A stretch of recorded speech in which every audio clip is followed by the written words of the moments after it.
Hi, today we're going to show you how to do some boiled shrimp. And I've got some 2125 fresh Gulf shrimp here.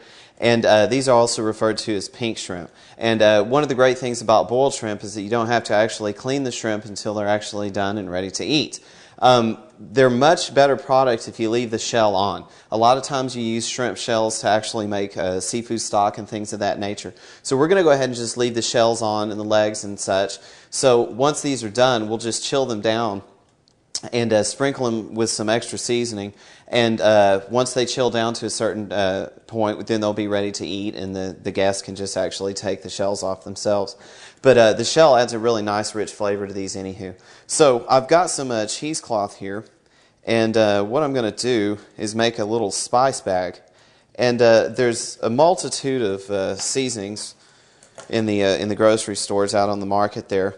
But I tend to like to use these powder types simply because we're going to fill this spice bag and tie it up, and we're going to let that sit in the water and just kind of seep and season that water as it goes before we actually throw the shrimp in, and we'll show you that procedure. So first and foremost, I'm going to go ahead and cut this guy, and we're not doing a big batch of shrimp, so we really don't need to make a really huge spice bag by any means. So what I'm going to do is take this like that and just sprinkle this in the middle. And that should be enough for our intents and purposes. And I'm going to save some of this for when the shrimp are done. And I'm just going to kind of pull up the edges here, the corners if you will. And I don't want to just pull this tight. I want to actually leave some space between the top and where I'm going to tie it. So that way water will be able to seep through here, and this will actually sink to the bottom. If you tie it too tight, it'll just float on the top and it'll never really sink to the bottom, and that's not what we want. We want this to be able to sink.